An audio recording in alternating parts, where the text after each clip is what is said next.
Her response was, Caitlin should be grateful she makes $16 million off the court, because without the platform that the WNBA gives her, she wouldn't make anything. And in that same conversation, she told me players should be on their knees thanking their lucky stars for the media rights deal that I got them. That's a mentality driving our league from the top. We go to battle every day to protect a shield that doesn't value us. This is the breaking news alert that just completely shattered the basketball universe. What you are about to hear is not a rumor. It is not speculation, and it is not a drill. A massive, unprecedented move has just been made that will fundamentally alter the entire landscape of women's basketball forever. The unthinkable has actually happened. After weeks of enduring the most toxic, disgusting, and deliberate coaching sabotage in the history of professional sports, Caitlin Clark has officially reached her breaking point. She has packed her bags. She has slammed the door on the Indiana Fever franchise, and she has just signed a jaw-dropping, historic $1 million contract to completely abandon the WNBA. And the absolute best part? The superstars who threw her this $1 million lifeline just went on national television and completely destroyed head coach Stephanie White, leaving her literally in tears as her franchise burns to the ground. Let us rewind and unpack the sheer magnitude of this historical betrayal. For the last several weeks, the basketball world has watched in absolute horror as Indiana Fever head coach Stephanie White allowed her fragile, uncontrollable ego to completely hijack the team. Because she was deeply jealous of the media attention and the fan obsession surrounding her superstar rookie, Coach White executed the most brain-dead tactical decision in basketball history. She deliberately took the basketball out of Caitlin Clark's hands. She benched her elite playmaking, shoved her into the corner as a decoy, and completely removed the greatest point guard on the planet from the offensive game plan. It was a calculated, vicious sabotage designed to humble Caitlin and prove that Stephanie White was the one in charge. But Stephanie White forgot one incredibly important detail. Caitlin Clark is the biggest athletic phenomenon on the planet, and she does not have to tolerate disrespect from anyone. Enter Breanna Stewart and Napheesa Collier. As the founders of the brand new, highly lucrative, unrivaled basketball league, Stewart and Collier have been watching the absolute train wreck in Indiana very closely. They watched as Coach White disrespected the player who single-handedly saved the WNBA from financial ruin, and they decided that enough was enough. Behind closed doors, away from the prying eyes of WNBA Commissioner Kathy Engelbert, the executives of the unrivaled league made a massive, hyper-aggressive play. And what were you thinking when it came to how you started this game? Mind you, this is a part of coaching. The whole first 3 quarters, Aaliyah Boston was basically playing point guard. Jonquel Jones was tearing her ass up the whole first half. You know why? Jonquel Jones was actually playing center. She was posting up, getting busy in the paint. Meanwhile, Aaliyah Boston was hubbing around the three-point line, bringing the ball up the court more than Caitlin Clark. Take a listen to Jonquel Jones. I was thinking that I really wanted to. I was like, who's talking right now? Jackie. You're being quite theatrical. The theater is fun. I'm just messing with you. The theater is fun. It's but theater. I was just wanting to start the game aggressively. Again, going back to the matchups that we had with them previously, I felt like they were the team that kind of like set the tone with the level of aggression and I guess the level of intention to start the game. And I just wanted to make sure that I was doing my part to make sure that we came up with a different level of aggression and to be able to just kind of set the tone and let them know that like it wasn't going to be a night where everything was going to be easy for them or, you know, that they were coming into our house and we just wanted things to be difficult. And Stewie, for you, I guess just obviously with Leo in the fold and being able to put her out on the floor with lineups with you, with Rebecca Allen, I guess just what did you learn about what your defense is able to do?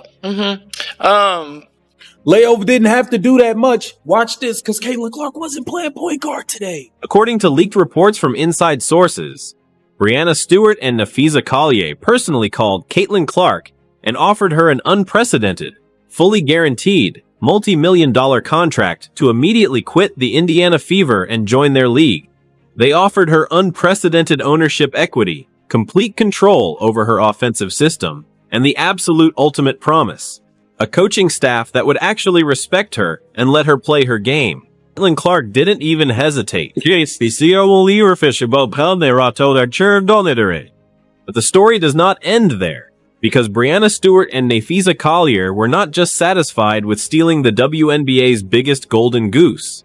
They wanted to make an absolute ruthless example out of the Indiana Fever.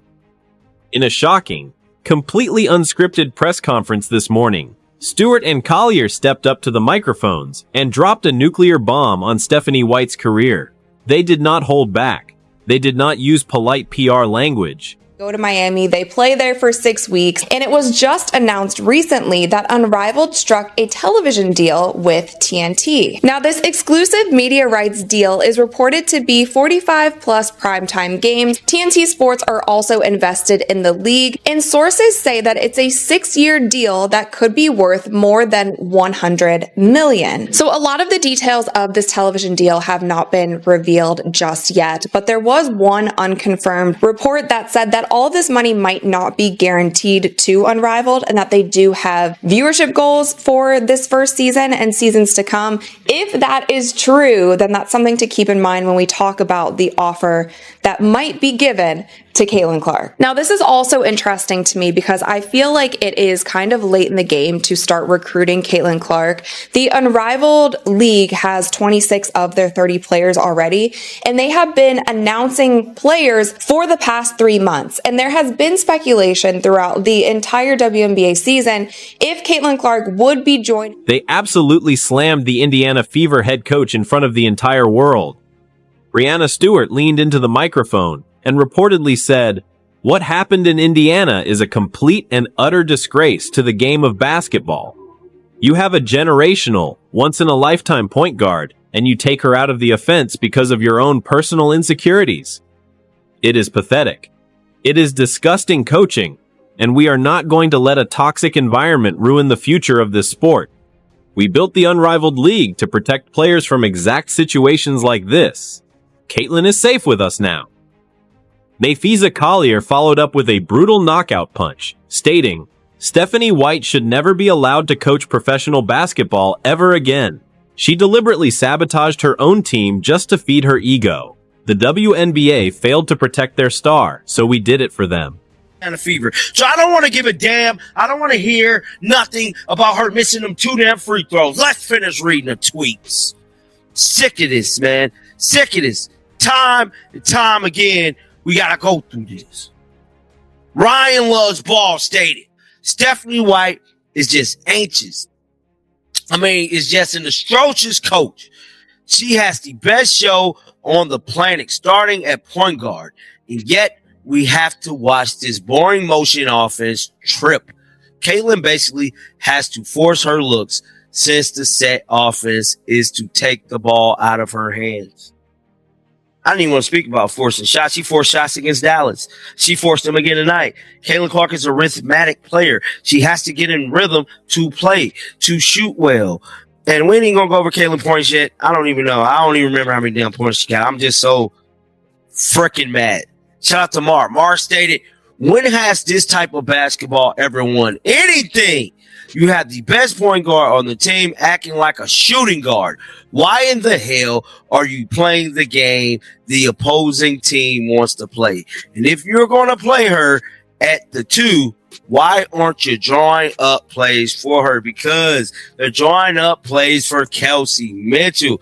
Live Wire stated, I'm annoyed. 2 games back-to-back. Stephanie White runs the offense, and the Fevers look like ish, stagnant. Sets, no good screens, no push, just ish.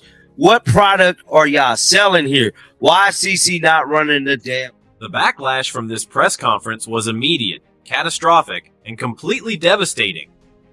Inside the Indiana Fever facility, the situation has devolved into absolute, pure chaos. When the news of the $1 million Unrivaled contract broke, and the footage of Stewart and Collier's brutal public execution of her coaching abilities played on the television screens, Stephanie White completely broke down.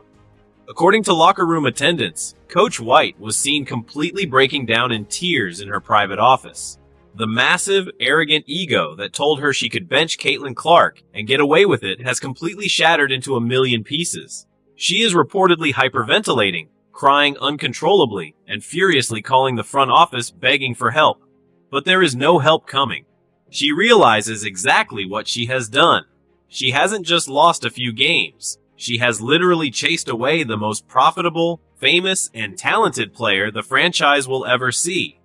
The sheer amount of money that she's making these teams, people are having to move their venues when she comes to play, and she's getting paid like $75,000 a year. She should be one of the top paid players in the world just for the sheer numbers that she's bringing. And I'm glad that a WNBA player is finally saying this out loud, admitting to it, because it has been so clear for so many people the Caitlin Clark effect that she has had on the WNBA this season. We have talked about it so much on this channel. She has raised overall viewership. Like Nafisa said, they're changing venues just to accommodate all the fans who want to come watch Caitlin Clark play. The list goes on, but there have been so many players, coaches, media personality who have been so afraid to just admit the fact that Caitlin Clark has been the sole reason for so many of these things happening this season in the WNBA. And so I'm really glad that Nafisa, being confident enough in herself, knowing that she is arguably the best player in the world, she is able to say these things out loud. However, I do think that this push for Caitlin Clark has come a little bit late in the game. I want to compare what were the rumblings that we're hearing about the offer that Unrivaled will make to Caitlin.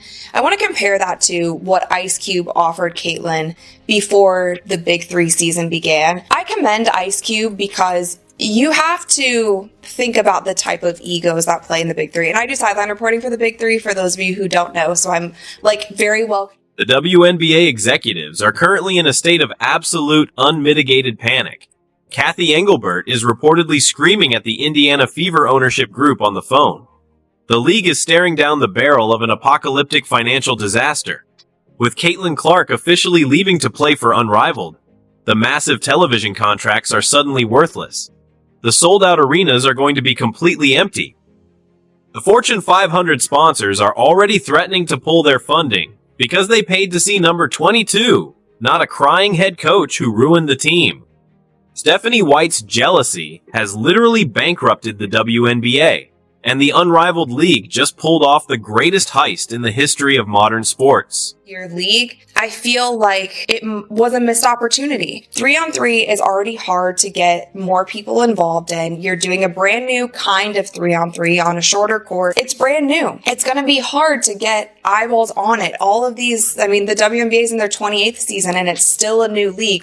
It's hard to get the kind of virality, viewership, all the things that you want right off the bat. And especially if you don't have a big name or a big draw, I'll say it until I'm blue in the face. I think Caitlin was that person that they absolutely needed. So do I think Caitlin Clark should join Unrivaled? I'm not so sure. I think that the money needs to be high. It needs to be in the millions. It needs to be at least what Cube offered her for the Big Three at minimum.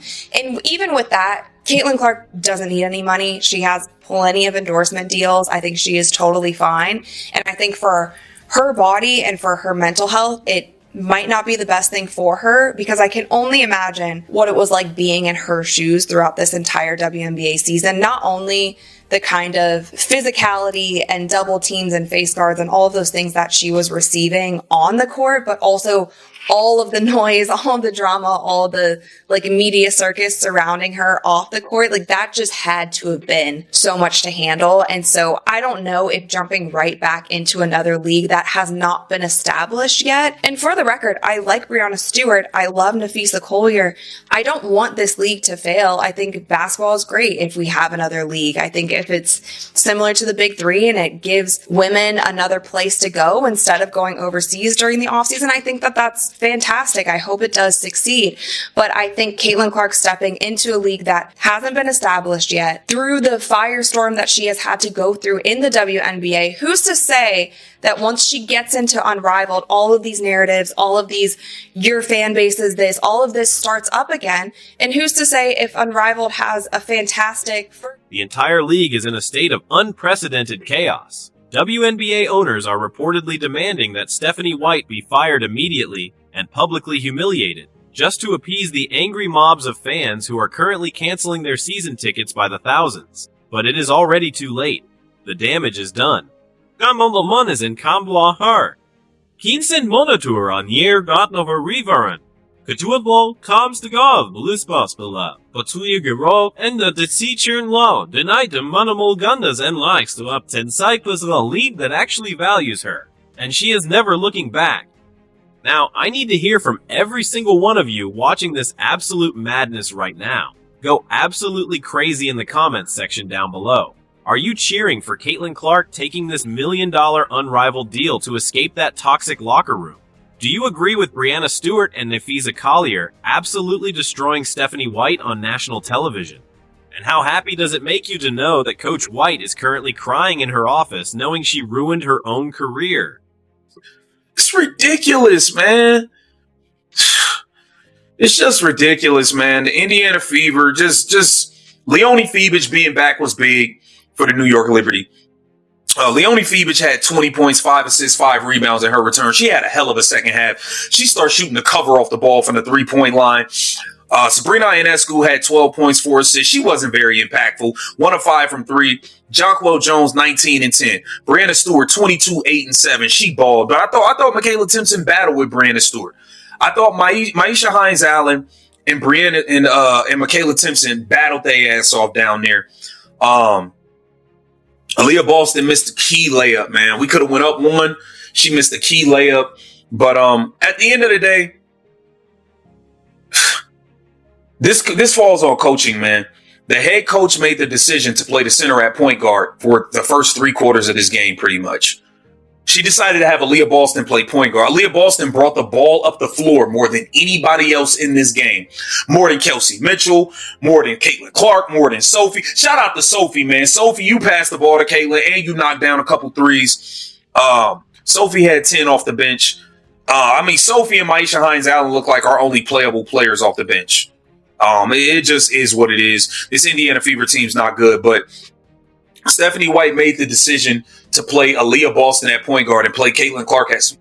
Let your voices be heard loud and clear down in the comments, because I promise you, the terrified WNBA executives are reading every single word.